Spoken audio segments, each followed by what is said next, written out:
Thick long and volume ఐలాషెస్తో మీ eyes అట్రాక్టివ్గా ఉండాలని రకరకాల ప్రయత్నాలు చేస్తున్నారా?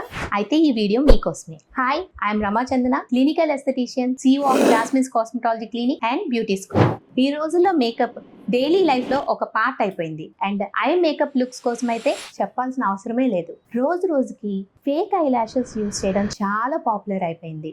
ఈ ఫేక్ ఐలాషెస్ ఫిక్స్ చేయడానికి యూజ్ చేసే గ్లూ ఏదైతే ఉందో దాంట్లో ఫార్మలిన్ డిహైడ్ ఉంటుంది. దీనివల్ల మీకు ఎలర్జెటిక్ రియాక్షన్స్ వచ్చి redness, itching and burning sensations తో పాటు ఐలాషెస్ థిన్నింగ్ అంటే కనురెప్పలు పలచబడటం అండ్ నేచురల్ లాషెస్ పర్మనెంట్ గా లాస్ అయ్యే అవకాశాలు కూడా ఉన్నాయి. కొంతమందిలో కంటి చూపు కూడా కోల్పోయే ప్రమాదం ఉంది.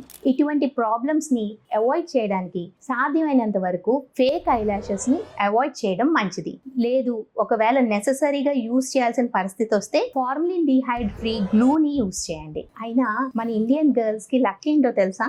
థిక్ అండ్ లాంగ్ లాషెస్ ఉంటాయి, ముఖ్యంగా మన సౌత్ ఇండియన్స్ కి. ఇంకా ఫేక్ ఐలాషెస్ యూజ్ చేయాల్సిన అవసరం ఎందుకు చెప్పండి? మీకు గాన లాంగ్ అండ్ థిక్ లాషెస్ కావాలి అని అనిపిస్తే క్యాస్టర్ ఆయిల్ యూజ్ చేయండి అండ్ మేకప్ లో మంచి బ్రాండ్ మస్కారా అప్లై చేయండి, సరిపోతుంది. అన్నెసెసరీగా ఇలాంటివన్నీ ట్రై చేసి లేనిపోని సమస్యలు తెచ్చుకోకండి. మీకు మేకప్ కి సంబంధించిన ప్రోడక్ట్స్ గురించి ఇంకా క్లియర్ గా తెలుసుకోవాలన్నా, స్కిన్ అండ్ హెయిర్ కి సంబంధించిన డౌట్స్ ఉన్నా కమెంట్ సెక్షన్ లో కమెంట్ చేయండి. అండ్ మరిన్ని అప్డేట్స్ కోసం జాస్మిన్స్ పేజ్ ని ఫాలో చేయండి.